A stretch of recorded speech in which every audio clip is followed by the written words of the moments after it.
Good evening, councillors, ladies and gentlemen. There's quite a few in here tonight. Could I please ask you to make sure you have your mobile phones turned off, and just to remind you that there's no talking allowed in the council chamber apart from the councillors to me or to the town clerk.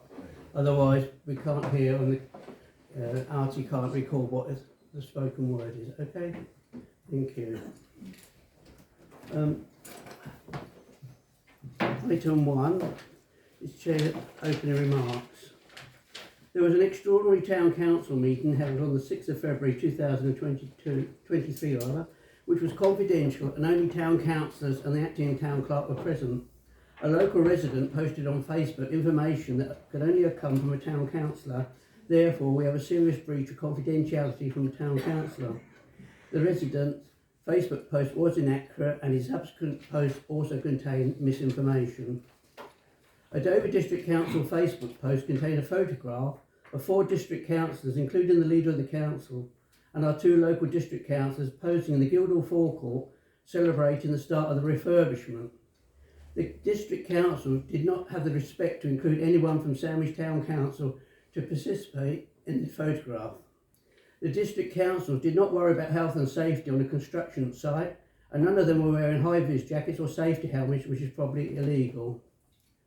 The meeting of the Sandwich Renee Twinning Association to reform the Twinning Association will be held on Friday the 3rd of March at 7 o'clock in the jury room. Okay, thank you. Item 2, apologies for absence received. Councillor T. Carter and Councillor P. Carter, personal reason, Councillor Friend, DDC work commitment, and Councillor Chandler, KCC work commitment. We're all happy for that, right? I think so. 4. Minutes of the monthly full council meeting. To approve the minutes of the ordinary Mr. meeting. Mayor, you missed item number 3. Oh, sorry. I'm in a rush tonight, so many are. Okay, thank you, Councillor. Item 3, declarations of interest. To receive any declarations of disclosable pecuniary interest from members in respect of business to be transacted on the agenda. Item 4. Minutes of the monthly full council meeting. To approve the minutes of the ordinary meeting of Sandwich Town Council held on Monday the 30th of January 2023, and to consider any matters arising from those minutes not covered elsewhere in this agenda. Yes, can I beg indulgence to sit for this, because I've got a lot of updates and notes for this. I can forward on to the acting town clerk if that may be preferable. But yeah, so agenda item 4 is the minutes of the monthly full council meeting. So attachment 1, the changing places grant for 130123. Resolution said council agreed to further clarification. Can we have that clarification? What was it? I've written a report obviously tonight for the key conveniences, and it relies heavily on having that information.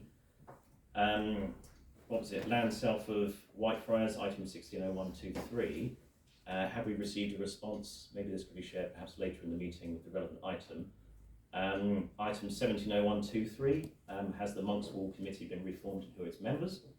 Item 180123, I'd like to meet whoever Councillor Wise is. I presume it must be a different councillor. Item 190123, again, slightly incorrect. Please view 1 hour, 37 minutes into the online recording. Council didn't ask me to set up a working group, they just asked me to get on with it for the key conveniences. I also clarified this at the Heritage and Townscape Committee as well. I also said I'd update full council, not just Councillor Marie, hence why we have this item a bit later on the agenda today. And then item 200123, I believe it might be 3 and not tree, though a tree meeting sounds rather fun and we should try it sometime. Yeah, sorry, just a lot of minor updates, I think, for minutes. Yeah. Mr. Mayor, could I ask that if anyone has any remarks about spelling, that they forward them to the acting town clerk beforehand and not read them out in public? It quite often happens when you're doing something in a rush, but always forward it to them beforehand. Why stand here and make them feel silly? Okay. Thank you. Yeah, you can pass them over. Yeah, I'll pass them over. Okay, thank you. Item 5, minutes of the planning committee. Sorry, Mr. Mayor, we should be voting on this, approving the minutes. Well, oh yeah, sorry. Are we in favour of the Councillor Sampson's, Councillor Pennington, are we in favour of the minutes been approved with the amendments? Okay. I think it's passed. Okay. Item 5. Minutes of the planning committee. To approve the minutes of the planning committee held on Wednesday the 15th of February 2023. Attachment 2. Move. We're all in favour of the planning, well, those that are on the planning committee, we're all in favour of the planning committee. Okay. I think that passed. Item 6, minutes of the Heritage and Townscape Committee. To approve the minutes of the planning committee held on Monday the 20th of February 2023. Attachment 3. Yeah, sorry, I've got a bunch of minutes as well. What was it? Item 0223.3. I declared an interest in item 6.2, not 6.1. I'm not a governor of Wayfarers, I'm a governor of Sandwich Infant School. What was it? Item 0223.5. This should have included, section number 2 of that item, include if the public would like us to purchase the land, not just what we'd use it for after it was purchased. I believe this was raised at the meeting. What was it? And then 0223.9, I've already mentioned about key conveniences not being a working group. I provided this update at the meeting, the item should reflect that.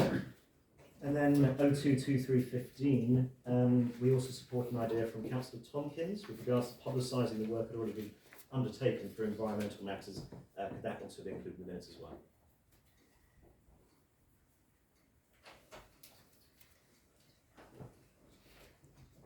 Okay. So you're in favour of these, so there's some alterations, modifications? With alterations. Yeah, okay. You're all in favour of that? Okay, I think so. Okay. Item 7, payment schedules. 1. To receive and note the payment schedules for mid-February of £23,538.68. Those payments which are not supported by a minute reference have been authorised by the Chief Executive as they fall within Officer Delegated Powers of Expenditure. Yeah, in favour?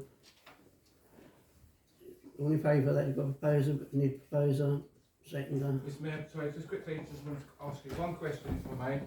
So, where are we? There we are. So, the staff contingency to pay the temporary town clerk a sum of £1,356 towards the staffing. Can you tell me what that's for, please?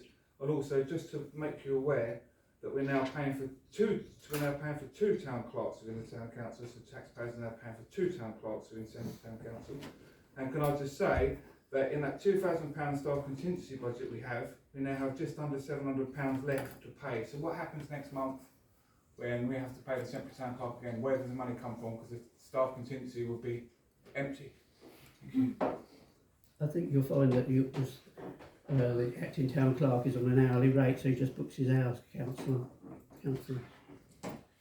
I just want to ask a question, and Mr. Mayor, I did write a note to the finance officer before, but I don't think she was in today. On the Sandwich Town Council General Account statement, it says Cowley's lease, £200, but I wasn't aware that Cowley's Meadow was rented out at the moment. And if it is, it wasn't decided in full council. I think you find that there's an agreement, I think, with the Steve Lasler and the... But do they pay £200 a month? I thought that was free. I'm not quite sure. No, I think somebody has rented this out, perhaps, without Well, knowledge of the we'll council. check that, but I think that Yeah. is the... I think, because also they're going to use it, I believe, for camping this year, aren't they, Councillors? Yeah, but that was free as well, wasn't it? Was that the... Yeah, it would have been free. Yeah. Free. We'll have to check that. £200 makes me think that someone's rented it and we don't know about it. Well, Mr. Mayor, may I? well, no, I mean, no. The only thing I can suggest is it's probably the caretaker for the grass, cutting the grass. Cutting the grass. Yeah. But it says Cowley's Meadow lease. You Is don't that get an a income? Is that? Yeah, that's income, £200. Because I'm worried about the rumours about the dog park going to be there. Well, it's just rumours. It's total rumours, even though it was on DDC Council's It could be on agenda. DDC, but it's not rumours as No, far I as we know, can. I know that. I know that. When the finance officer comes back in, we shall ask her the question. Unfortunately, she's Not here. no, Thank you. no. Okay. So, do we have a proposal, a seconder to put the payment item 1? Okay. Do we have a proposal and a seconder? Opposed? Opposed, councillor. Well, seconder. Councillor Heaven. All in favour?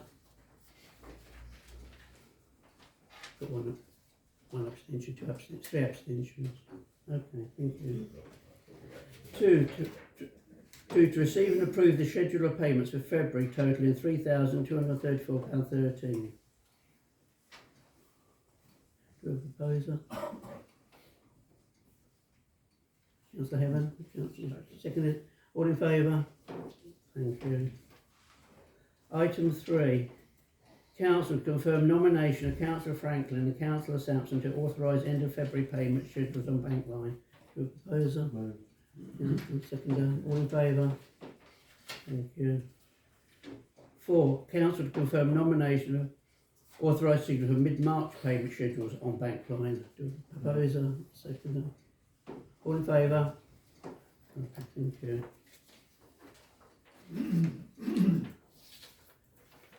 Item 8, public participation. A 15-minute session is set aside for members of the public to make representations at the meeting in respect of the business on the agenda. Individual representation should not exceed 3 minutes. Written notice of the desire to exercise the right to speak, together with the topic to be addressed, must be given to the Chief Executive Officer prior to 1600 hours on the Friday preceding the meeting. And I think we've got to make sure that it's only 3 minutes, because it seems to be going a bit longer than 3 minutes.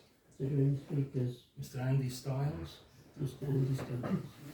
Mr Mayor, councillors and public, I'd like to ask permission. We have a phone box next to the waiting room and Aussie's Fish and Chip Shop, which is looking a bit tatty now, and I feel I've got a number of volunteers that are willing to paint it up if we have the permission, as you are Town Council own it, and we could also utilise the use of public advertising inside for events and other things in the town. So a little help, possibly with finance if you can, but we have some volunteers to bring the project to up to date and make it look nice.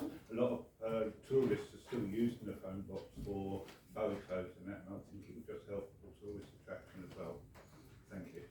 Thank you, Mr. Stiles. Mr. Ian Black. Mr. Black? Do you want me to stand here and go? Well, Everyone's backs to me. Mandy, if you like, Mr. Black. I'm saying.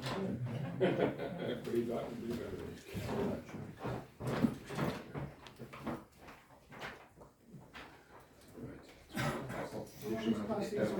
At the end, I think. Thank you. Mr. Mayor, councillors, officer, and most importantly, taxpayers. Once again, I find it necessary to raise the issue of public participation to this council. I had thought November's meeting would have resolved the issue, but here we are again, with a rerun of a retrograde, undemocratic and very user-unfriendly proposal. I am not criticising the interim administration. Interims have to work with what they are given, and there may be omissions in what they are briefed about. This protocol was in effect thrown out in November, so why has it reappeared? I will issue a detailed summary at the end of my talk to enable councillors and officers to home in on the issues, at my own expense, of course. Did you know that under the FOI, Freedom of Information section of your own website, you already have a participation policy and standing orders? So why reissue this? The issues. First, this policy treats taxpayers like children, telling us what we cannot do. Second, why do you need advance written notice of the wish to speak and the topic? I have never heard a response from councillors on the day. You are not obliged to respond in detail during the session, fair enough. This paper also says you have no obligation to respond at all. Really? Well, we might not agree with that. Third, no one can raise the same topic more than twice. In perpetuity? Surely it depends on the circumstances, which may change. Your standing order actually has a sensible approach to this. Fourth, this paper implies STC has the right to regulate how attendees record meetings. Legally, that is incorrect and has been pointed out repeatedly. You already have better policies on your website, which are much more in accordance with the National Association of Local Council guidelines. May I suggest you abandon this paper, improve what you've already got, and have a policy more suited to today's world. That is what was supposed to have happened by the December meeting. Thank you.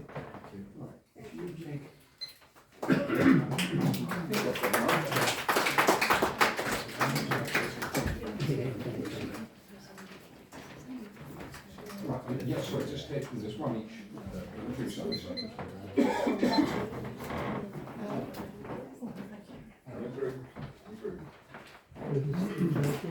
Yeah, Thanks. yeah. Mrs. Summerhays. Mrs. Summerhays. Thank you, Mr. Mayor. Some weeks ago I visited the museum to find out what information was being displayed about the curfew bell. There was nothing. The curator informed me it would not be in keeping. Why not? There were two A3 posters on the board and space next to them for another. I offered to pay for a similar poster reflecting curfew bell history. But again she insisted it would not be in keeping. This is the oldest tradition in the town, and we are one of only 8 towns that still ring the curfew. Uniquely, we are the only ones to ring manually 6 nights every week. Could I ask councillors, and in particular my fellow bell ringers, to press for a display in the museum reflecting this tradition? My offer to pay for this still stands. Second item, I would be careful, Mr. Mayor, with my wording, is about the Georgina Maddox bequest. I would suggest that it is time for STC to advertise receipt of this bequest. It should be advertised on the STC notice board and website at the very least, even if with only minimal information. This can be expanded on as things progress. Secondly, I think whoever is tasked to manage this bequest should consult widely with residents prior to committing to any spending. It's wrong for a small number of people to make these decisions without a mandate from the wider public. Finally, there is one part of the will that is not confidential. Georgina used to visit one of the cafes regularly, and the 3 ladies working there looked after her very well, and she could be quite demanding. I said I was surprised she hadn't left them anything. One of the ladies said she did, she left me her cat. That lady runs a cattery. She didn't leave any money for its care. So perhaps the council could consider paying for the care of her companion. Thank you. Thank you.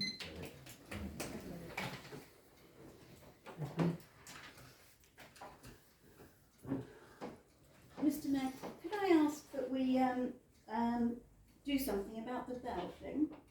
Because it is very important in Sandwich, isn't it? Yeah, I did ring it for 30 years, yeah. Well, there should be something in the museum about it, shouldn't there? I just feel that we don't ever answer anyone and nothing happens, whereas that is very important. Yeah. I'm happy to put a letter in if that will help. Mm-hmm. I will have a word. I will have a word with our museum coordinators. Like you say, everything at the moment is up in flux, but I will have a word for you. And because there's other a thing coming up as well later on. Okay. Item 9, report from the district councillor. I don't think I've read anything. Councillors? Just a minor update. So Councillor Friend is stuck with DDC business today, and I had a very quick chance to call him earlier. He'll be following up with his report as soon as possible. Okay, thank you. Item 10, Yes. Permission to speak. No, No. sorry, Mr. Mayor, I have a confirmation that I was allowed to speak tonight. At the toll bridge fund. at the toll bridge funds. So I did put it, sorry to interrupt your meeting, but I did actually say I'm about to leave on holiday for 3 o'clock tomorrow morning. I Okay. asked if it was possible to speak in this session rather than the toll bridge fund session. If it's not, I'll No, wait. it's fine. Yeah. Could I say go ahead with that, make that a motion, please, somebody second? Yeah, if everyone's happy with Mrs. Lordship. Sorry. Yeah, it's because you applied for a grant from the toll bridge fund, so it was Yeah, going to be on the toll bridge fund. So I'm sorry, I did explain Yeah. this because, That's okay. sorry, Go on, Carol. having actually already spoken at this meeting before, Yeah, I was at a loss to really decide what it was you would want to hear again. The form has gone into the toll bridge fund for what I'm asking for, with a lot of explanation from the completion of that form. So, as I said before, I'd like to ensure that Sandwich in Bloom continues to provide its well-loved and now established floral offering to the town, along with the creation of 2 new garden initiatives for the Quay and one at Gaze and Salts. Our main aim was to support local businesses by increasing visitor numbers, enhance the charm and beauty of the historic buildings in our medieval town, and to evoke civic pride and well-being. It's also our aim to encourage local businesses and residents to display their own flowering hanging baskets and window boxes, ensuring that Sandwich blooms throughout the year. Sandwich in Bloom wishes to retain the historic floral offering on the quay, the station, the Guildhall forecourt, and other small sites around the town. The Christmas tree trail, which we didn't do last year because we cut our costs, we'd like to re-establish that. And we'd also like to help, as we can on occasions, the grounds for the 3 churches that we have in the town. With respect to the work that we've been doing in the past 5 years, you asked quite a lot of questions on your form, your application form for funding. I have filled all those in, so I'm not going to repeat them all here again tonight. Perhaps just to enlarge on the fact that we hope we could do a dry garden at the edge of Gaze and Salts car park, at the entrance to Gaze and Salts Nature Reserve. The specific area is currently impacted with soil weeds and brambles, and it's not been cultivated for many years.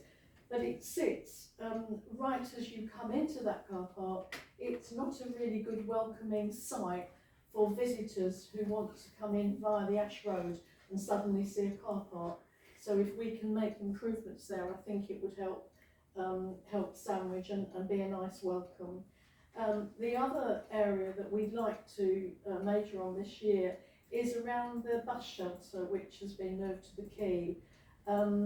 If you're accessing the bus shelter from the pathway there are 2 squares in front of it. It's been paved all the way round, and the squares in front, we'd like to dig those out, plant them up, and then about 12 to 18 inches around the bus shelter to put in low shrubs that will give colour and a bit of a spectacle throughout the year.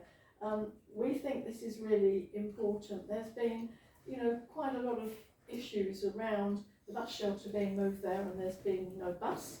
However, if it's somewhere for fitting as a memorial bench for people to enjoy the benefits, the shelter, place for visitors, and a creative area for residents who have voiced concerns regarding the transfer of the shelter, the Guildhall. We've also thought that maybe it would be nice for one of the plaques that was originally on the benches up here that commemorated the tree and so on. That could also go onto that bench, so that in that area, so that people will know where the bus shelter was and a bit of its history.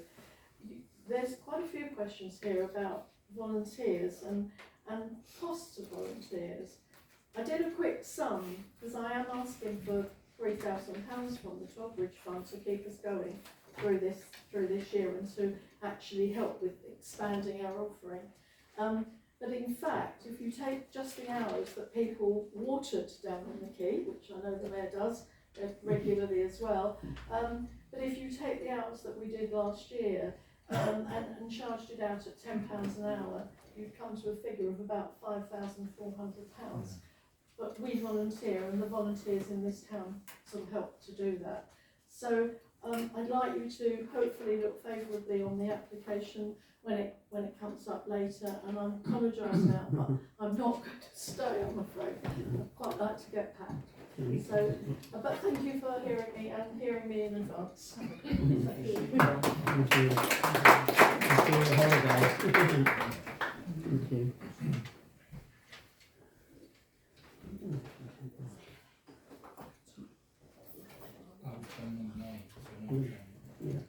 Item 10, report from our Kent County Council on matters relating to Sandwich. She's not available, but we'll send a report. I was going to send a report on later. Okay, thank you.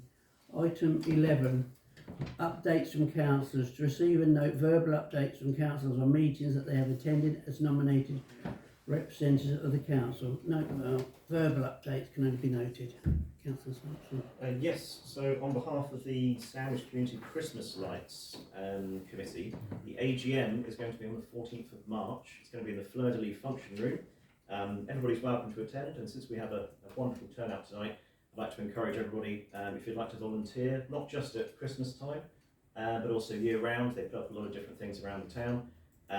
Please get in touch via their Facebook page. Thank you very much. Thank you, Councillor Sampson. I know you do need volunteers, don't you? Yes. Because I think it's a hardy call, just a few of you.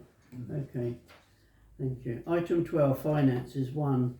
To receive and note the Sandwich Town Council statement of accounts as at 31st of January, income and expenditure, budget and petty cash. Proposer? Councillor Wells, seconder, Councillor Wells. Are you all in favour? Tonight. Thank you. Item 13, Tourism Information Working Group. To receive and note the minutes on the meeting held on the 1st of February 2023, together with a verbal update from Councillor Wiles. Councillor Wiles. Thank you, Mr. Mayor. Yes, we've had 4 meetings now of the Tourist Information Working Group. The primary purpose of the working group is to consider the location of the Visitor Information Centre, whether it should be moved, and if so, where to, but also to think about the wider tourist information offer that we have. The meetings have been successful. We've had between 10 and 25 people at each meeting, so I think there's been a fairly good level of debate and discussion. I did a letter to businesses and individuals and organisations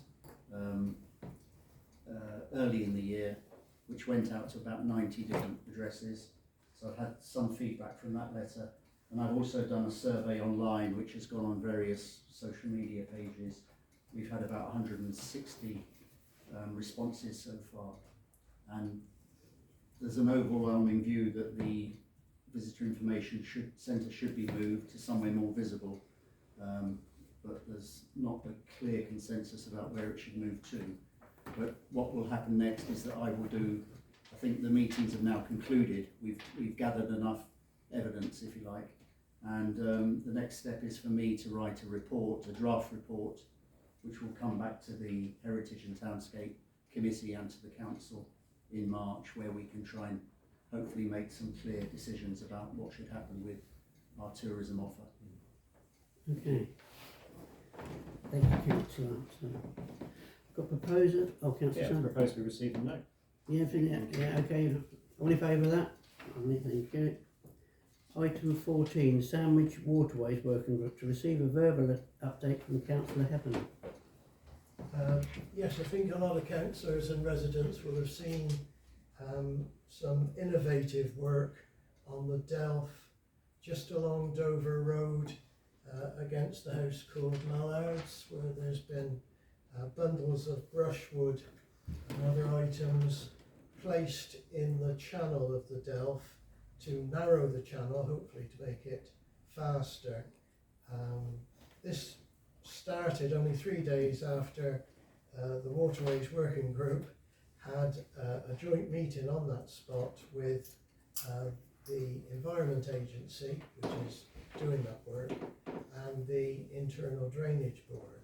It was a very useful meeting because difficult to prepare minutes because there were about 20 people straggling along Dover Road, New Street, through the town and out to Brewery Sluice, all talking 9 to the dozen to the Environment Agency and the Internal Drainage Board people, who were very helpful. But I can confirm that the efforts to improve the amount of water and the speed of the water flowing along the Delf, those efforts continue, as shown by those brushwood bundles at Dover Road. We eventually ended up at Brewery Sluice, where people will know a lot of work has been going on, but the Brewery Sluice work has stopped suddenly. They have every intention of continuing because it's at that point that the Delf exits into the Stour, and so you won't be able to get a good flow, an improved flow along the Delf until that's fixed. The reason for that is there is a big slab of what is called well-engineered concrete right up against Brewery Sluice, and they want to check whether it plays a role, a supportive role, for some reason or not. If they have to leave it, they have to adjust the size of a debris screen, which is put in front of it to prevent debris getting into the works of the sluice. That is a hold-up, it is a problem, but given all the money that they have spent and intend to spend on getting the flow along the Delf, they confirm that they won't let it stop them. The rope walk Butts bit of waterway is probably, to most people's minds, the worst bit of waterways because it's very stagnant, dead fish, lots of duckweed. One solution could be, and this is what I think the Waterways Working Group will support, but the final report won't be available till March. But there is a clear but small 4-inch pipe under New Street between the rope walk and the Delf on the other side of New Street. It's shut at the moment, but it can be opened. And the two bodies, the EA and the IDB, seem committed to the idea of opening it up at New Street, let fresh water into the rope walk from the Delf, and at the Butts Loop Street end, they say they can also open that up and allow, if you like, some kind of almost circular flow. But it's acknowledged that if you've just got a 4-inch pipe under New Street, it's not going to be exactly a great flood. But that is the intention. Lots of negotiations having to be made with farmers and landowners at the Worth Marshes end because they have the right to extract. So the Hacklinge pumping station will have to pump even more water to satisfy everybody.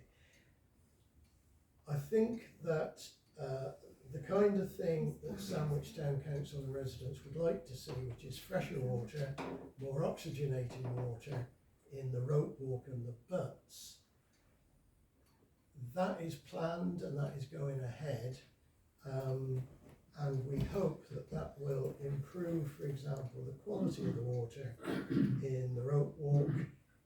Hopefully a bit of a flow may stymie the breeding efforts of mosquitoes, because mosquitoes like virtually still or stagnant water to lay their eggs in. If we can get more of a flow along the Delf, and if that flow can influence the water on the rope walk Butts, that might help, but nobody's holding their breath. So the final report for the Town Council is being prepared in draft form will go out in the next few weeks to all the members of the working party, which include several of the councillors here and 2 co-optees, and also to local residents, a lot of whom have contributed to the discussion about the history and the functions of it. And then the final draft will be supplied to the town council in March, at the latest April. Oh, thank you, Councillor, for all your hard work. It's been really good. I think there's a video about it as well, I think, on YouTube or something. There is, yes. Yeah. Okay, thank you. Mr. Mayor. May I suggest the YouTube video? So I haven't seen it myself, but pending a bit of a quick look, perhaps we put it on the STC social media. Yeah. Okay. Item 15. We're going to let the report in. Well, it's just a report, isn't it? It's just A verbal- it's just a verbal report. Okay.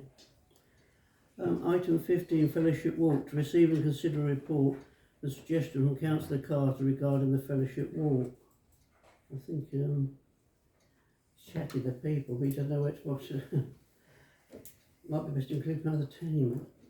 I don't know whether I think the town and heritage should take forward council on this. Yes, I was just going to say that this is an issue which is being discussed at Heritage and Townscape, and I think we should invite, as a committee, we should invite Councillor Carter to come and talk to us at our next meeting, which is, I think, on March the 13th, but I can't be absolutely certain, but certainly within the next 2 weeks. And that it may be something that an issue which is obviously of enormous interest to people in the town as to what that land could be used for and how much it might go for and so on, and you know what the council would commit itself to in terms of expenditure. And all those issues need to be thrashed out, and I think that a working group would be the appropriate way of dealing with it. A working group is intended to look at a particular issue very intensively and to involve public participation, and I think there will be plenty of interest in this issue. So I suggest that in the first instance it comes to Heritage and Townscape, and Heritage and Townscape decide how to progress the issue and how to involve public participation. Yeah, proposing that, you second that, Councillor. Everyone in favour? Oh, excuse me, I'd like to speak. Yeah, go on, Councillor. Yeah, so I think understandable Councillor Carter can't be here today, but do we know about any of the discussions he's had with the owner of the land as of yet, so we can update everyone? There's a little note, isn't there? There's Yeah, but something in the... It doesn't really No, say. it doesn't. No. So I'm just saying, do we know anything? No, he hasn't talked to you. No. Because if we're doing a working group to report to a committee, to report to full council, we're taking a few extra steps. I think this is something we do want to address. However, the other thing I would raise is a small amendment to your proposal, if you're willing. Something I brought up earlier when we were talking about the Heritage and Townscape minutes, is that when we try to get feedback from the town, we also include whether they'd like us to also purchase it as well. And perhaps we also use different methods to try and receive the feedback. So for example, the key conveniences, I use Microsoft Forms, which work fairly well. But of course, not everybody's going to be online. So there needs to be some sort of maybe consultation of some sort. Either way, I'd like that to be fed in if possible. Yeah, he does say that, doesn't it? Clearly from Town Team History Society, which I think they're also going to have 3 co-opted members on the Heritage and Townscape Committee, aren't they? Yeah. So I think that's, I think that covers that. I'm happy to, I mean, we will talk about it at Heritage and Townscape, and you're a member of Heritage and Townscape, as I remember, and we'll decide what to do and how to progress it, and any option and all options are on the table. Thank you. See, we're happy that it goes, we get it to Heritage and Townscape. Okay. Sorry.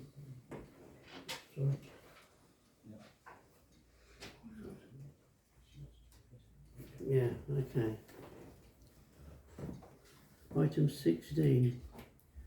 Cobbles at the Guildhall forecourt. To receive and consider a report and suggestion from Councillor Carter regarding the cobbles taken away from the forecourt. So it's Councillor Anderson. Yes, I realise that there's been a lot of concern about these cobbles. We have been assured by Councillor Friend that they were properly advertised, widely advertised, and that it was possible for people to make bids for them. He has indicated where they were advertised. I found it very difficult to discover myself, and I think a lot of people have felt that. So I did write to Councillor Friend and Councillor Chandler, who are both Dover District Councillors, and I asked them the following questions. Which body, Dover District Council or STC, has the right of disposal over these sets? 2, has their market value been assessed? 3, has the bulk of them been allocated to a single householder in the Sandwich District? 4, have they been sold to that household or given away? 5, if they have been sold, how much have they been sold for? And how does that sum relate to their market value? 6, if they have been given away, who made the decision to give the bulk of them to a single household?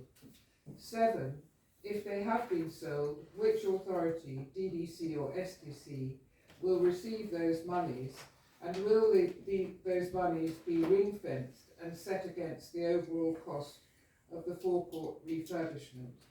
And I have to tell you that I had a reply from Councillor Friend, which included the word disgusting, because I said that I found it distasteful that the knowledge as to where most of these cobbles have gone was established using drone photography. I do find that distasteful, but on the other hand, I do think it's in the public interest that we do know where these cobbles have gone and can ask these kinds of questions. I'm happy to receive the word disgusting to describe my actions. And secondly, I haven't had a reply of any kind from Councillor Chandler. So we are left with those 7 questions which are unanswered. Hang on, excuse me a minute. Artie, you answered it, yes, you didn't want this. Quiet. Yeah, ask them to respond. Yeah, respond. Councillor Sampson first. I think Wiles and Civic Island before me. Oh, okay, I was just going to go around the corner, that's all. Okay. Mr Mayor, well done Councillor Anderson, that was fantastic. But obviously you won't get a reply, and it won't be the reply you want. Is it possible that I put forward a motion that we write to DDC, and if we have to, with the freedom of information, to get all the posts that were on Facebook or email to people, everything about the cobbles, because there is nothing online. I've spent many hours looking. There is nothing, and this just smacks of private deals to me.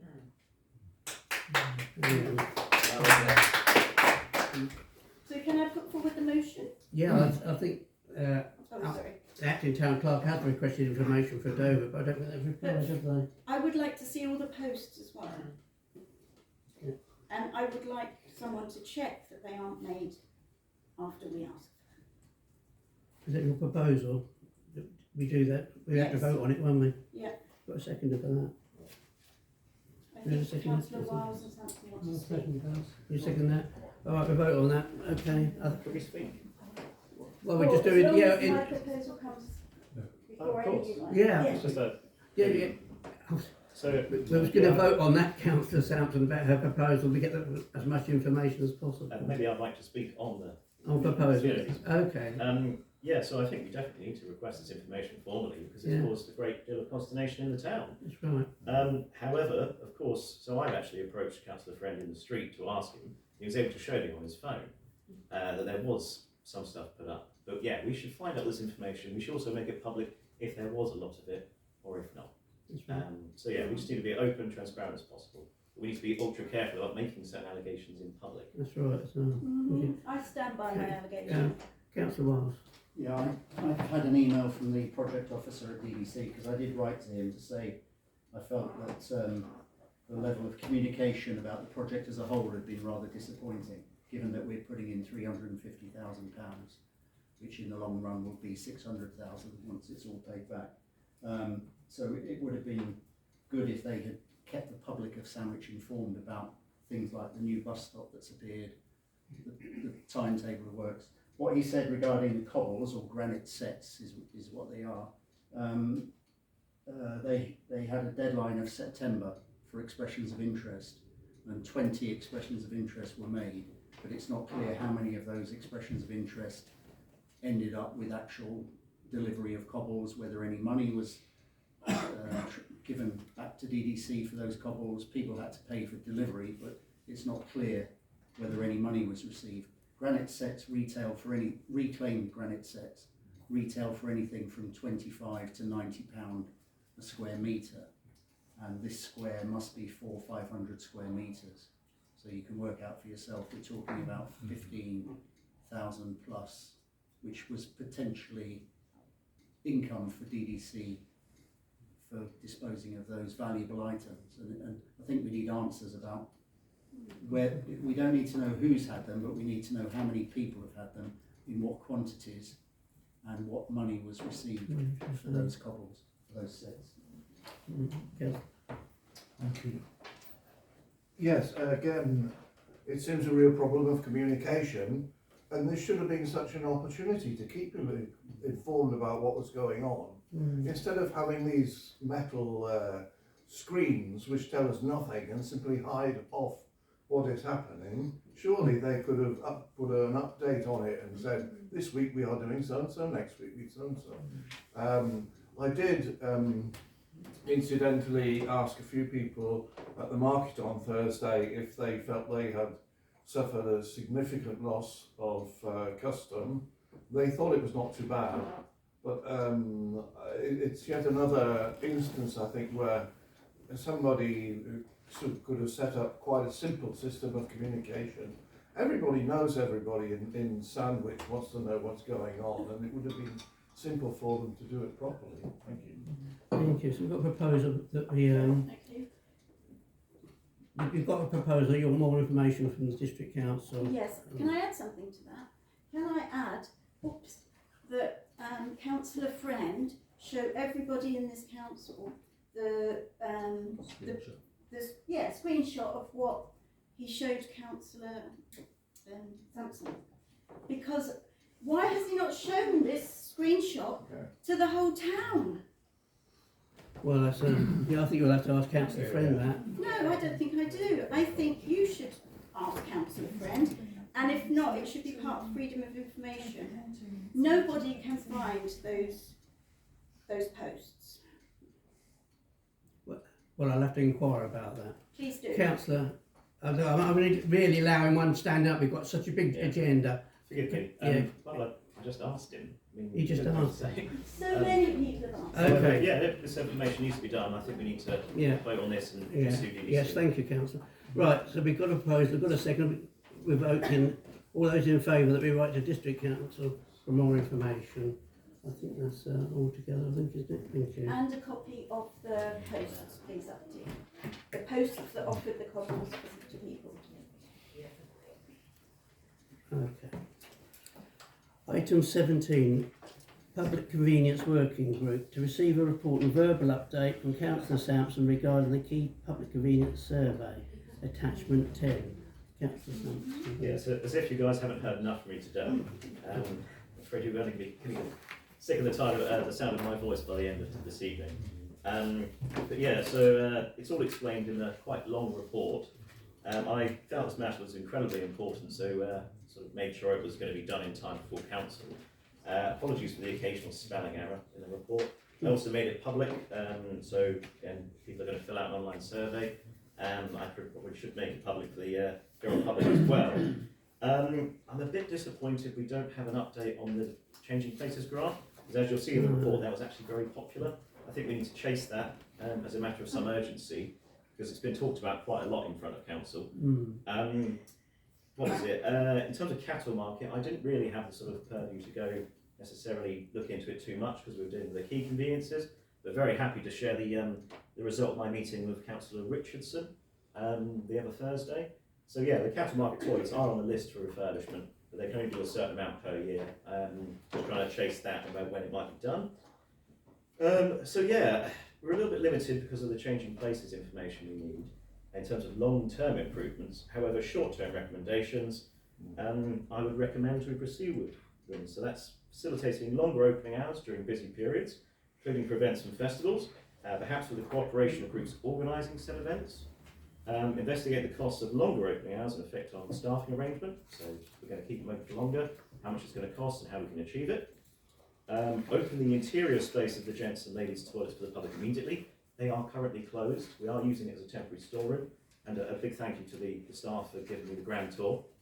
But yeah, so we need to open them up, and we could probably use that as a time to experiment with the popularity of having maybe staff in the office, whether to use a contactless thing, whether to use a coin operated mechanism, or whether just to make them free, which I think they probably should be. And then investigate the possibility of selling advertising on the exterior of key conveniences to bring in additional revenue. So I propose we go ahead with these short-term recommendations and we get an update as soon as possible of the changing places grant and then pursue the long-term recommendations for our next meeting. Yeah, thank you, Councillor, for your really your report. I think we're changing places. We did ask at the last council for more information, didn't we? And I don't think we've had any more information back, have we, about the funding for that. And there's another big problem is staff. Exactly. We haven't got the staff. We've got staff absences, staff illnesses, and we're actually on the 26th going down to one cleaner. So we've got a real emergency on following to 26. So it's anyway. Thank you for Councillor. Yeah. I want to thank Councillor Sampson for this comprehensive report. But I think, and I agree with him, that we do need much more information about the funding of the Changing Places initiative, which I think would probably involve some expenditure from the Town Council. But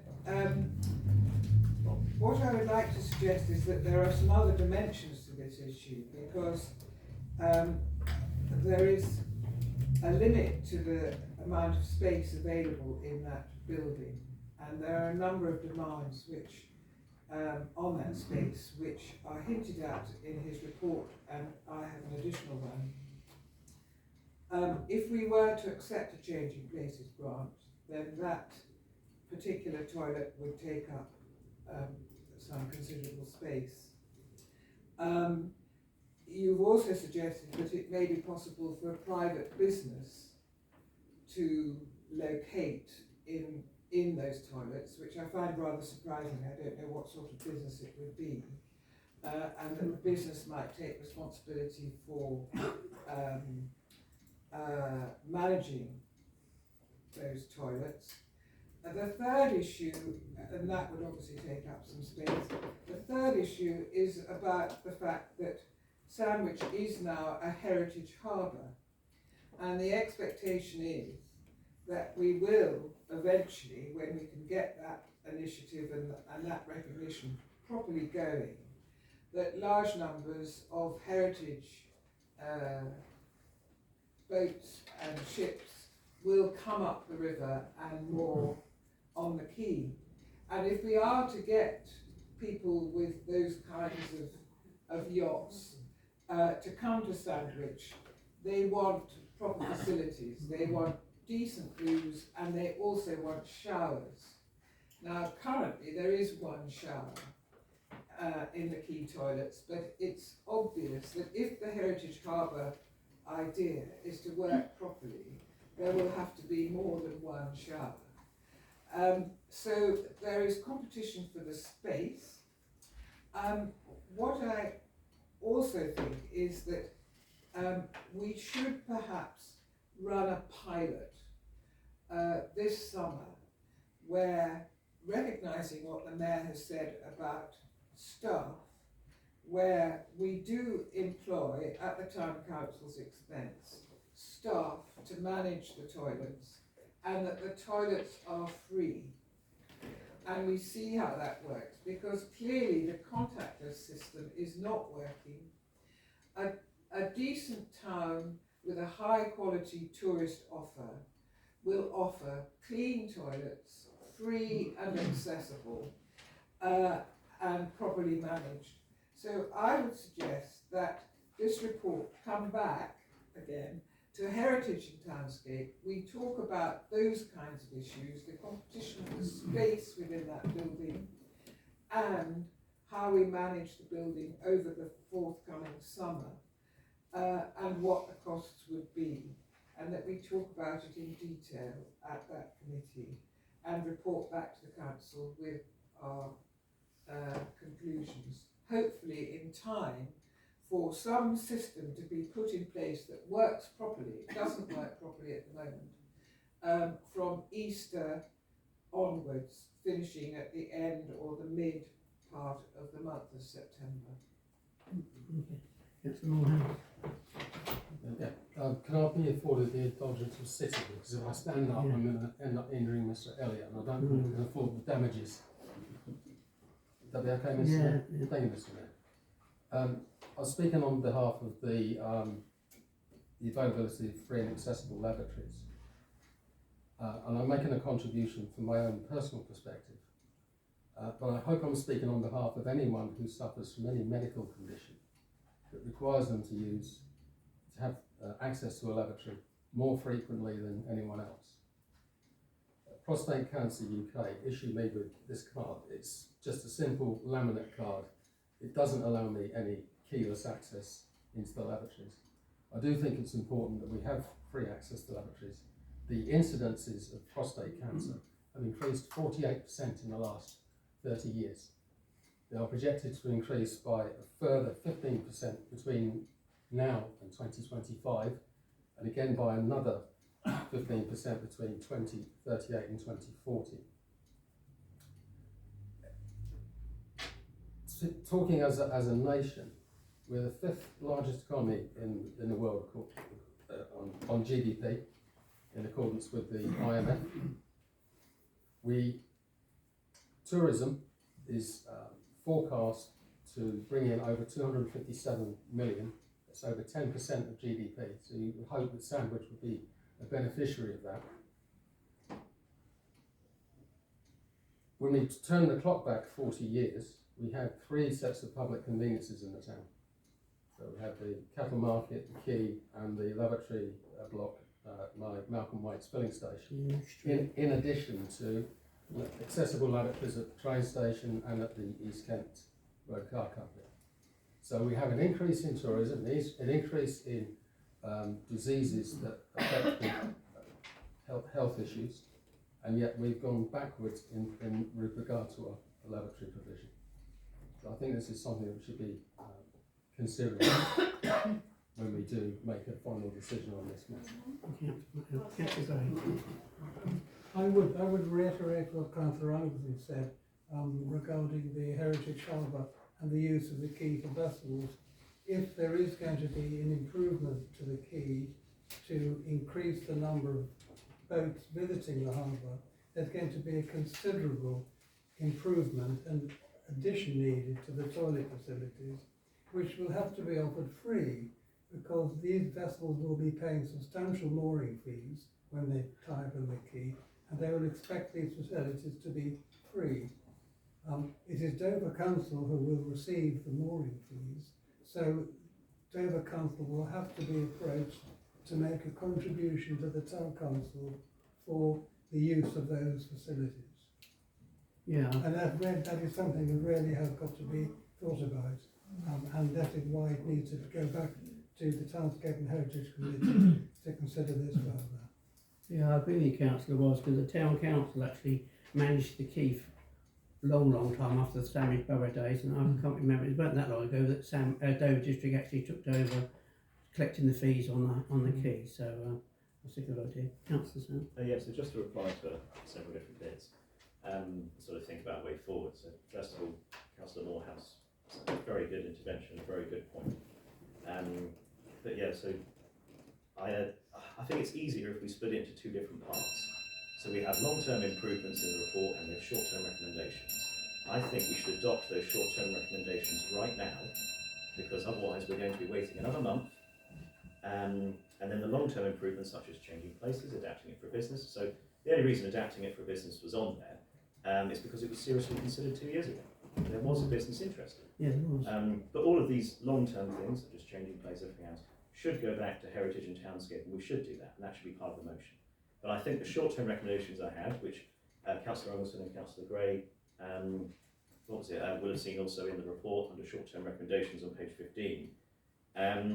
Yeah, I think we need to go ahead with this. We need to investigate, obviously, the costs. But we need to open up that central area as soon as possible, and I think we should try on making it free. I think that's just better for the town. Yeah. Mr. Mayor, if that's the motion, I'll second that. Yeah, it goes to the townscape. I'm not sure about the short term because of the cost implications, councillor. That's the only thing that's. So I would suggest. And the lack of staff. Sorry, you know, we can have a staff problem. If I may reply. Well, in that case, I think we should still try to go with the short-term recommendations because it does talk about investigating this cost and stuff. Yeah. If we can't achieve it immediately, then we'll just have to make sure that we can do the best we can, and we get an update made, perhaps maybe by yourself, Mr. Mayor, to the Heritage and Townscape Committee later next month, but also to measure what we have been able to do in the meantime. But I think we should signal our intention going forward with the short-term recommendations by adopting them at this meeting. Yeah, okay, I think that's great. I'm only allowing one time, councillor, right? So your proposal is that we do the short term immediately. Short-term recommendations and long-term recommendations. Go to Heritage and Townscape. I want to make a point about one of the short-term recommendations. Go on, Well, I don't like the idea. I know it says investigate the possibility of selling advertising on the exterior. I just think aesthetically that really wouldn't look good. I do think we have to be careful in Sandwich about the way our buildings look. I walked down Canterbury High Street again recently. It's a total mess, ruined by awful shop front faces everywhere. Ghastly. It looks awful. We don't want Sandwich to become like that, and I'm just worried that selling advertising to appear on the exterior of that building would not be a good idea, and not in keeping with the fact that we've got that lovely medieval centre building just along the way. It's, I think you'd have to apply for a planning application anyway, wouldn't you? Oh, So, yeah, we need to investigate it. yeah, we'd have to be all investigated. The whole lot can be. Yeah. So, we're in favour that we start moving this forward. Otherwise, it's going to be the end of the summer. And we won't have done anything. Okay. Okay. Okay. Thank you. Item 18. Telephone box. To receive and consider a report and proposal from Councillor Sampson regarding the group of volunteers to restore and repaint the telephone box between Oz's Fish and Chips and the waiting room. Attachment 11. Councillor. You can go first. Yeah, this is one of the things the Tourism Working Group has been talking about. We did agree a budget, I think, earlier this year of £2,000 for the 2 historic telephone boxes in the town. Yeah. With this kind of use in mind, so I very much welcome this, and thanks to Andy, I think he's gone, for volunteering to do it. My only suggestion is perhaps he could talk to Ron from the town team, because he did the box on King Street, you know, the old box next to the old post office. The old post office. I very much welcome it. Yeah, so completely agree. I think we should include the Ron part as well. But yeah, massive thank you to Andy and the team volunteers. I've also spoken to Aussie's Fish and Chips in the waiting room, and they're extremely keen as well. Okay, Councillor Moorhouse. Yes, could we consider the other telephone box at the end of the road walk along with this as part of the works? Yes, please. I think we should raise it to that side. That's a nice one. Well, include that too. Yeah. Councillor Ray. Yeah, just quickly, I do believe when STC bought the telephone boxes, we were given restoring kits by BT to restore all the telephone boxes. I think the caretakers have them. That might need to be investigated. I do believe the town sergeant, when they were sold, collected all the restoring boxes to restore it. It might save us a bit of money. So it might, but I do believe he hasn't got. You have to speak to the caretakers as well. I don't know where they are. No, I saw them doing some work on the one by New Street, but I think they're just taking out the old money bits. Yeah, I do believe there's restoring boxes though somewhere. Yeah. Anyway, so you're all in favour that we get this little team to paint them up? I think. Okay. Cool. Lovely. Thank you. Item 19, debate not hate. To receive and consider a report and proposal of Councillor Sampson regarding the intimidation and abuse of councillors. Yes, so it's pretty much as described in my report. So, if Council will indulge me, in the last, almost 4 years, I've been headbutted, punched in the face, and screamed out in the street a few times. So part of the course for most. But I could tell you a funnier story about the headbutting, but I'll leave that till we're off camera. However, yeah, so Dover District had actually adopted this already. So this is partly why I was taking a closer look at it. I think many of us around this room will have had this difficulty of trying to convince others to give up their time and become a councillor recently. I think the way the national scene and how we're behaving has changed. Particularly with regard to trying to get young people involved, it's quite difficult. But yeah, so my proposal would be Council commits to challenge the normalisation of abuse against councillors and officers, uphold exemplary standards of public and political debates in all it does. Council further agrees to sign up to the LGA's, that's the Local Government Association's, Debate Not Hate campaign. Additionally, write to government to ask them to work with the LGA to develop and implement a plan to address abuse and intimidation of politicians. Review the support available to councillors in relation to abuse and intimidation and councillor safety. Work with the local police to make sure there's a clear and joined up mechanism for reporting threats and other safety concerns of councillors, officers and their families, and take a zero tolerance approach to abuse of councillors and officers. Yeah, so that's pretty much covers everything. Okay. Councillor Savinaka. I think that's great, and I agree with it, but I think we would have to determine what abuse means. For example, abuse does not mean swearing at someone in the street. You don't need to call the police, okay? I think we need to say what is going on, okay? And I'm sorry you've been headbutted and punched in the face. Nothing has ever happened to me. Okay. So will we define abuse before we... Abuse and bullying, maybe? Well, it's bullying, isn't it? Depends. I mean, No, but other people have different ideas of bullying. For example, if you say something to somebody once, okay, it might have been rude, but it's not bullying. As we use the dictionary definition, maybe? Yeah, I mean, you could... Because abuse is not... It can be very abusive, it can be really nasty as well. Well, the most abuse I've had is from other councillors in this room. Well... and I have never... Anyway, no, look, come on. No. Who's going to submit all these letters? What about this? Yeah. This suggestion...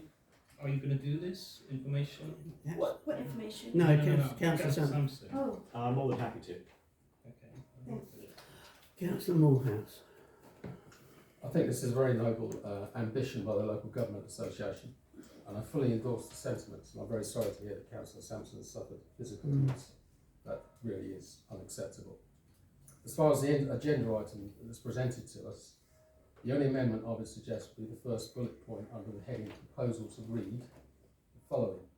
Write to His Majesty's Government to request that they work with the Local Government Association to develop and implement a plan to address abuse and intimidation of politicians, elected representatives, we are not politicians here, we are elected representatives, officers, local government staff and volunteers. Perhaps the wording should be civic volunteers.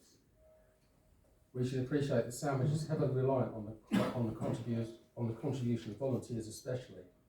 I cite as examples those who are in essence an extension to this council, such as the event organisers, those who staff the museum, the Sandwich in Bloom volunteers, co-optees on STC committees, participants on STC working groups, Christina Glynn as a service provider for the filming of our meetings, Anne-Marie Haugen as the market manager. And this is just the tip of the iceberg. I'd be very surprised if anyone within this chamber would object to the rationale behind this proposal. But I'd like to throw some thoughts into the arena as the initiative suggests a somewhat simplistic solution to a rather more complex problem. Firstly, what is the dividing line between criticism and abuse? That's my point. Who will act as judge and jury on this? As what one councillor might consider criticism, another might consider abuse. It's wholly dependent upon how broad the shoulders of an individual councillor are. The more egocentric council will no doubt cry foul if any individual, in whatever capacity, dares to challenge their perspective. Facing criticism is a healthy aspect of life, and there are two ways of responding to it.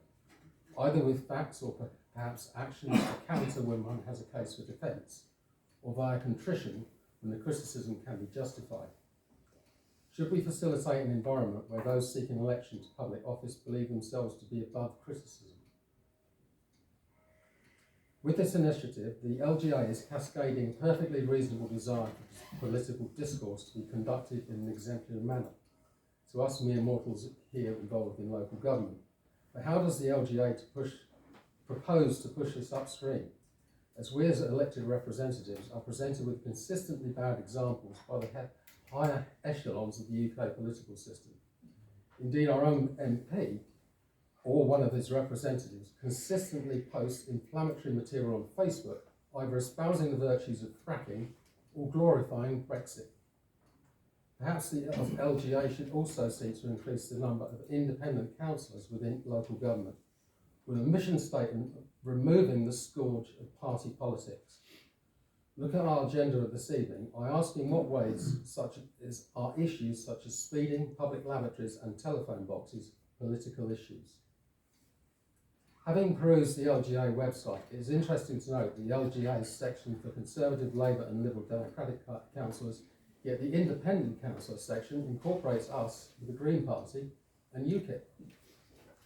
Given that this initiative was generated in June 2022, my somewhat cynical nature asks why it's being presented to STC some 8 months after its introduction, given that some of the debate within this chamber has been toxic at times. On a more occasion than not, email communication between councillors has aggressive undertones.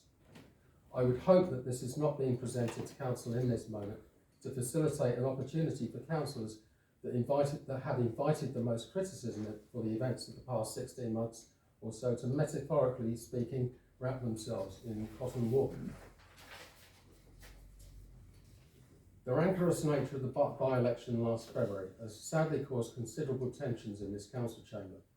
And whilst my own contest against John Gisby in July last year was the polar opposite of February 2022, the residual resentment over the earlier by-election prevails. Since I returned to Sandwich Town Council just over 6 months ago, there have been 2 occasions that I recall when a councillor has shouted at you, Mr Mayor. I regularly witness councillors engaging in private conversation amongst themselves while another councillor is standing to speak. It is important that we as councillors should remember that we're here to serve the electorate of the town and not any political party. We should also consider the mantra service before self. The agenda item suggests that the threat of intimidation and abuse deters political candidates from standing in local elections. I would argue that most are put off by the general state of politics in this country. Finally, I refer to what the realms of conflict management is known as the Batari box, which presents as a diagram how one individual's attitude affects another individual's attitude towards that individual. As we all know, attitude is manifested in the spoken word, the written word, and in physical demeanour. In this aspect, our use of social media invites conflict, especially if we self-promote ourselves or our agenda. To this end, I believe the Council should adopt a social media policy after the elections in May, forbidding councillors from setting up councillor Facebook profiles. The public have witnessed far too many instances of councillor profiles being used as a vehicle for self-promotion and for individuals or political parties to claim undue credit for achievements. Additionally, it indicates an unwelcome sense of one being somewhat intoxicated on one's own sense of self-importance. Surely a catalyst for attracting the risk of abuse and intimidation. Insofar as this agenda item is concerned, I would be inclined to propose deferral until after the election in May to give the new council the opportunity to make the ultimate decision. I feel it would be very wrong of us, with only 65 days until the election, to make the decision on the future council's behalf, although, as I previously stated, I fully endorse its objective. Thank you for listening. Sorry. I'd like to second that motion, that we defer. Well, we have a proposal, Councillor Sampson, that we So, What was your proposal? I thought the first proposal had to. I That's can motion. explain. Would you like me to? Yeah. Sorry. Yeah, so the proposal in the report is the one I read out. But yeah, so I can entirely see what Councillor Morehouse is saying. And yeah, there's certain things that would have to be done with the new council. Like we could have a completely different group of 16 people. However, I think that some parts of the proposal we should adopt, such as what was it? Taking a zero tolerance approach. Of course, with relevant protections in for obviously due criticism and other things like that. Yeah, so several parts of the proposal I think we should try and go ahead with to set the make our intentions plain, especially before the elections, to try and encourage people to stand. Councillor. Yeah. Thank you. Yes, my reading of the proposal from Councillor Sampson is one of establishing general principles, which it seems we all support. And it seems to me that we can adopt those today and then suggest that a review be undertaken by the new council in June or wherever to examine ways in which this can be reinforced in this council. Councillor Morehouse. Would Councillor Sampson be willing to accept my amendment on the first bullet point? I'm more than happy to.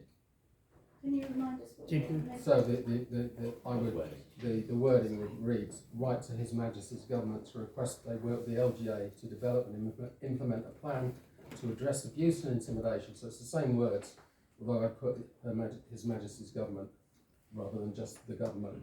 And intimidation of politicians. We're not politicians. None of us at local council level are politicians. We're elected representatives, officers, local government staff and volunteers. And I don't mind whether you use volunteers or civic volunteers. Could you send me the wording? I'm more than happy to. Yeah. Okay. Yeah. Because the second bullet point, it regularly review the support available, doesn't it? So it's all sort of up for review.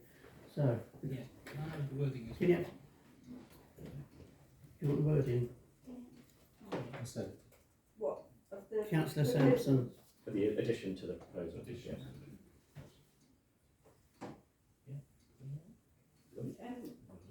Is it Mark or You you? want me to say it?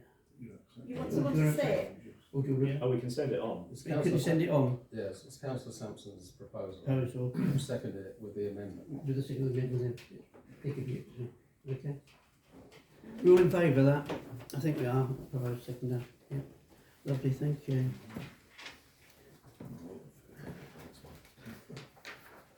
Oh, when have we got this one? Item 20, Councillor Attendance Register. To receive and consider a report and proposal from Councillor Sampson to create a Councillor Attendance Register. Attachment 13. Councillor Sampson. Yes, I'm actually starting to lose my voice a little bit. Oh. You've got no Excuse water me. tonight, have you? Yeah. So what was it? An item was raised recently about attendance. I think we should do one. I think it's a good idea. The reason I have the way it's listed in the the item the report I presented is I took that from the Dover District website, which is also used for various other websites I found. And yeah, I think this is helpful for the public and transparent, and something we should do. Councillor Gray. Yeah, I think this was a very good idea, and indeed to have this register. But I think that it does need a bit of refining. I think that it should distinguish between attendance at council meetings, committee meetings, or outside bodies. Agreed. It should distinguish with absences. It should say where absences were accepted, where they were not accepted, or where they were not given. And I think it generally needs a bit of refinement. But otherwise, I think it is a good idea. Councillor Pennington. Yes, thank you.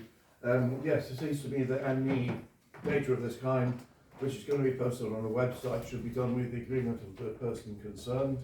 I have to draw the attention of the ATC to an issue which arose in relation to previous minutes where I was reported as not having given apologies. Yeah. In fact, I had given apologies, but much earlier, which he wasn't aware of. Yes. But it does need just that little data check to ensure that the information is correct before it's published. Thank you. Councillor Moore. Yeah, just thank you, Mr. Mayor. Just quickly, I did watch the video for the last meeting regarding the person that made the comments regarding this. As many councillors know, I work away a lot and I'm away a long time, so I do apologise if I can't make it. The other thing is just to make residents aware is I put in a freedom of information request into the council for the attendance register of all councillors and what meetings they have not attended. But the acting town clerk's refused to give that FOI request in, so the time lapse runs out tomorrow. So as I've said in an email to the acting town clerk, if I don't receive the FOI request that I've made, then I will report the town council to the IOC or the ICO. Mr. Mayor. Excuse me a minute. Okay. You're going to be doing a job at it, don't you? Pardon? This is the attendances are all on the meetings, aren't they? Yes. Yeah. On the minutes. Yeah, on the minutes Yes. of meetings, Public aren't they? domain anyway. Yeah, it's all public knowledge. Mr. Mayor, But may they I? have an But attendance. as some of these councillors are aware, sometimes the minutes are not put on the council website, so nobody knows who's No, on the every so month, that's every my- Put your hand up. when you want to Every speak. month. Please be quiet. No. because Councillor, that's- please now stop it. No, One person I at a time. wanted to speak. You I stopped me. and I You said, stood I up, said, can you spoke. please wait a minute? Yes. Please, you said to me. please. Every month you get the agenda and the minutes, and it says what councillors were present, so it's in public knowledge.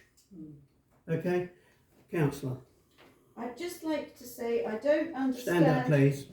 Oops, sorry. Am I standing straight enough? Yeah.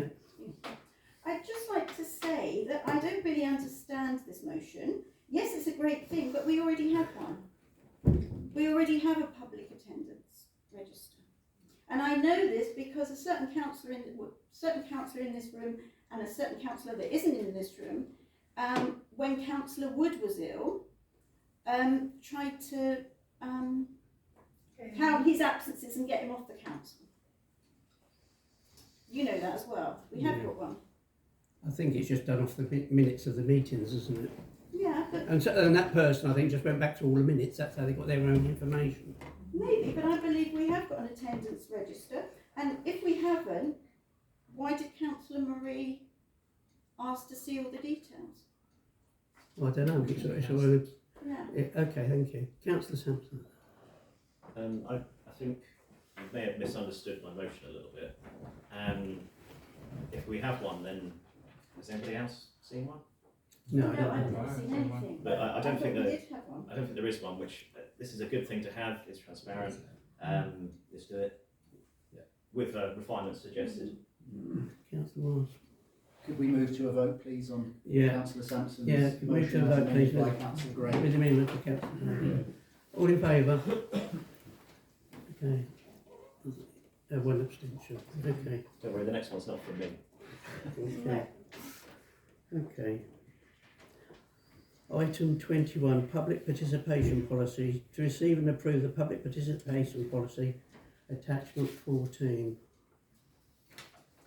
Councillor Gray. I'm sorry. I'd like to follow on from what Mr. Black so ably said earlier. This matter came before the council in November, where a draft protocol was produced. It was rejected by the council at that meeting and was agreed that Councillor Wiles, myself, with Mr. Black's aid, would produce a revised version which was to come back to the council in December. Prior to the December meeting, I submitted to the officer, to the chief executive officer, a revised version marked up showing all the changes we had made, and I don't know what has happened to that version, because that is not the version which is before us tonight. And I will propose that what's on the agenda tonight should be binned, and that we should come back to the next council meeting in March with a revised version for the council to consider then. I'd like to second that. Councillor Bennett. Oh. No, I wanted to second. Oh, we go to the vote then. We go to the vote then. Okay. Process is it. Isn't it? Go to the next meeting. Thank you. Thank you. Item 22, Coronation Weekend. To receive And consider a report and recommendation from Councillor Sampson regarding the coronation weekend, attachment 15. Councillor Sampson. Me again, sorry. So yeah, it's as it says in the report, and I would like to say this publicly as well, because we're being recorded and we have people here. The deadline to apply for a street party road closure is the 3rd of March. The 3rd of March. This is why I put this item in the agenda. Yeah. There's a list of like essential reading, so coronation weekends plans from the government, from His Majesty, Kent County Council and Dover District Council, as well as the coronation big lunch, which is the part of the weekend, and then there's like a sort of like a volunteering thing for the coming Monday. So I think that while maybe we should consider trying to put something on ourselves, it's a difficult time because there's also local elections on. We probably won't have a mayor selected because the elections will have literally been that Thursday. However, we need to make this all very, very public as soon as possible. Obviously posters, our social media, we just need to make it super clear that the deadline is this, and we share all of the essential reading that I've provided in the report. And in addition, we write to Dover District Council and Kent County Council asking if the deadline can be extended to the end of March, so we can have as many people hosting road closure street parties as possible. Councillor Anderson. Yes, I would support this. I know my street is planning a party, but I just want to know what the 3rd bullet point means in terms of support community groups and residents. Do you mean financial support? Because I think we were aware at the Jubilee party, which we held very successfully in our street, though it was extremely cold, that we had shelled out really quite a lot of money, and that some streets had somehow managed to get a subsidy. So I'd like to know what is meant by the 3rd bullet point. If I may. Yeah, so I can't speak to what other organisations have done, because I don't think Sandwich Town Council supported any street closures. However, I imagine they'd be able to approach us, and maybe we should make that plain. The reason I put it there is mainly if, say Sandown Leeds, where I live, if they wanted advice on applying, then we provide the links and tell them what to watch out for. That's the reason I put it in there, but maybe we can make it plain as well. So you're not saying financial support, that's what I read from it. If I can finish. Yes, maybe we suggest that financial support may be available for the Torbridge Fund if an application is made. If council would like that, I don't mind. I don't think any funds available. If the council wants to, I don't. Just a question. Just a question for Councillor Sampson. How soon will we find out if this deadline can be extended? I don't know. I have no idea. I just think we should try and do something. Not to hear back from Dover District. And there will still be a mayor till mayor making, Councillor Sampson. Oh, in that case, Mr. Mayor, you might be very busy weekend. Trying to get rid of me early. Okay. I think that's just a report and recommendation, wasn't it? It was to just give people information where to find about street closures and publicise as much as possible, and write to Dover District and Kent County Council asking for the deadline to be extended. Yeah, I think you got to propose it. You've got a seconder for that, and we'll go for it. Yeah, I think we'll pay for that. Okay, thank you. Item 23. Speed issues in Sandwich. To receive and consider a report and recommendation from Councillor Marie about speed issues within the town. Attachments 16A, 16B and 16C. Councillor Marie. Mr. Mayor, thank you very much. On my last Monday, we had a Terrace of Townscape meeting, and Mrs. George and Mr. Byers had done a public speaking part regarding the speeding issues in the town. Mr. Byers is runs the speed watch in the town, and was very successful with his money. But that's pre-COVID. Since COVID's gone, it's died a death. Regarding Mrs. George has had considerable accidents outside her house in the Mount Sol. The 20 mile an hour just over the train gates.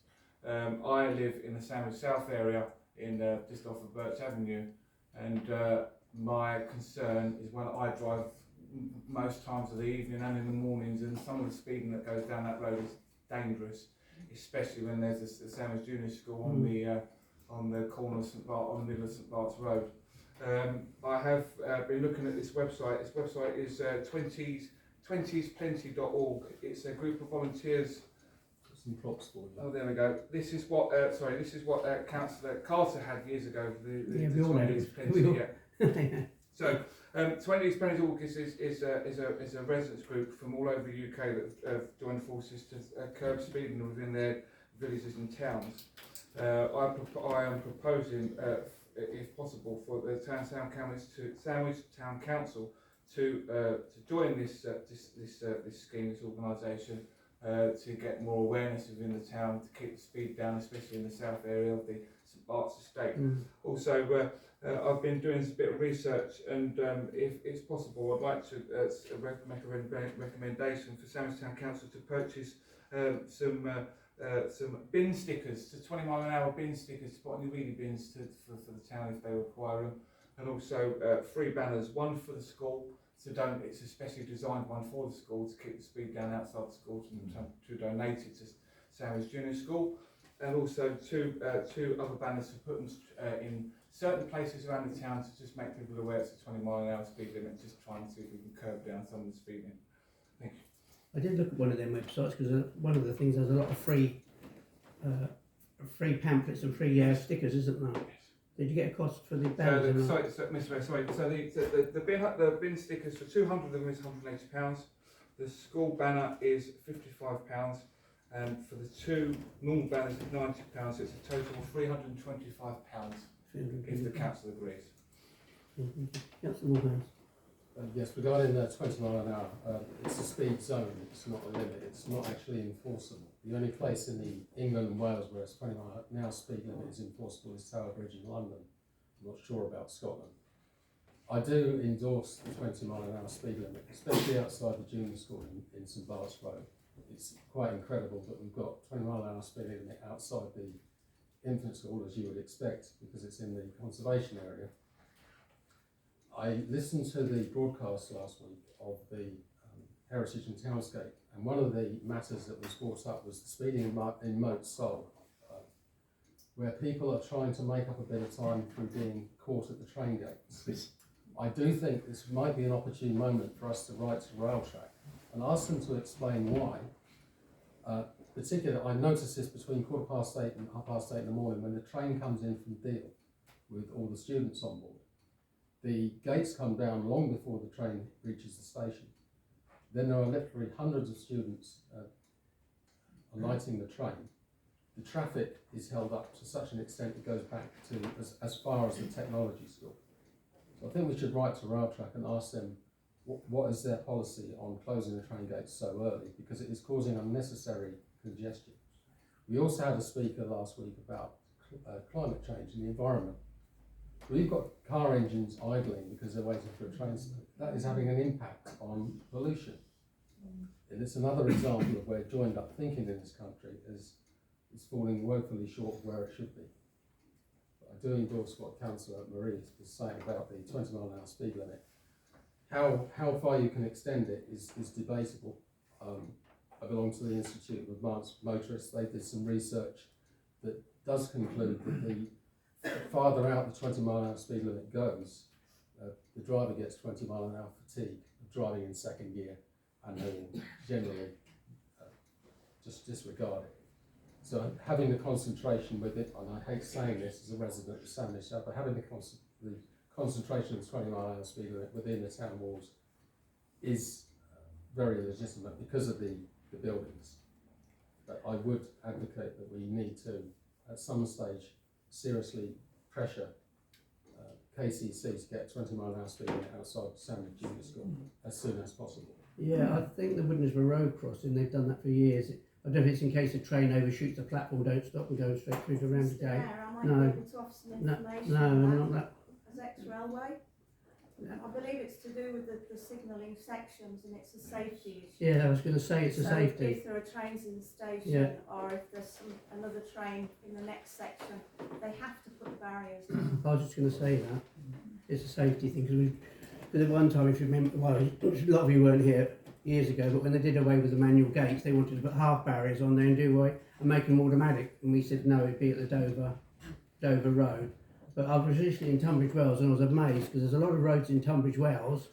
I know the roads are busy with the schools, but they've got 20 mile an hour on them. I thought, how the heck do they get 20 mile? And when you think Sandwich was the first town in England to have 20 mile an hour limits. Zones. Or zones. It is important to differentiate between what is a limit and what is a zone. Yeah. A zone is advisable. Yeah. As advisory, it's not enforceable.